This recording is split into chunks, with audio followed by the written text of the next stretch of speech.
Jubilee hills ఉప ఎన్నిక సందర్భంగా బీజేపీ బీఆర్ఎస్ కుట్రలు మరొకసారి బహిర్గతమవుతున్నాయి.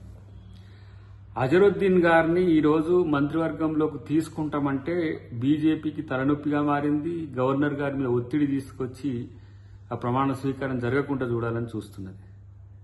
మరి మీరు గతంలో సురేంద్రపాల్ సింగ్ ఆయన శ్రీగంగాపూర్ జిల్లా రాజస్థాన్ శ్రీకరణ్పూర్ నుంచి ఎన్నికల్లో ఉప ఎన్నికల్లో పోటీ చేసే అభ్యర్థిని డిసెంబర్ 30న అంటే 20 రోజుల ముందు ఎన్నిక కంటే 20 రోజుల ముందు మంత్రివర్గంలోకి తీసుకున్నారు. ఇలా మేమేమి నవీన్ యాదవ్ గారికి మంత్రి పదవి ఇస్తలేదు కదా, అజరుద్దీన్ గారికి ఎమ్మెల్సీ డిక్లేర్ అయి ఉన్నది కాబట్టి వారికి ఇస్తే ఇమ్మీడియట్ గా ఎమ్మెల్సీ వచ్చే నెల వచ్చే పరిస్థితి ఉన్నది. కానీ ఇక్కడ మైనారిటీలకు మంత్రివర్గంలోకి తీసుకోవడానికి బీజేపీకి బీఆర్ఎస్కి ఇష్టం లేదు. మైనారిటీ సోదరులారా ఇది సీరియస్ గా గమనించాల్సిన అవసరం ఉంది.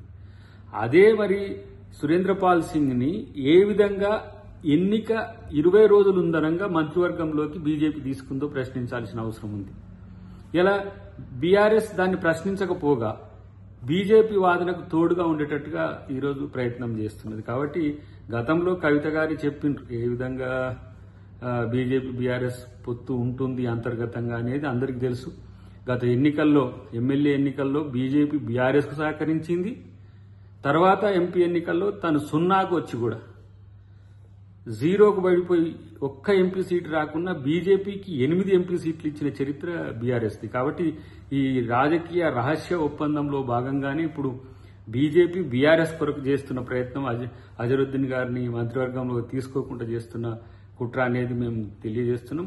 నేను ఒక మాట అంటా, నిజంగా నిజాయితీగా చిత్తశుద్ధి అని ఉంటే మీకొక నీతి అంటే బీజేపీకి ఒక నీతి, కాంగ్రెస్కి ఒక నీతి ఎట్లా? ఉప ఎన్నికల్లో పోటీ చేసిన అభ్యర్థిని మంత్రివర్గంలోకి తీసుకున్న దాన్ని ఏ విధంగా చూడాలనో తెలంగాణ ప్రజలు, తెలుగు ప్రజలు ఆలోచించాల్సిన అవసరం ఉంది.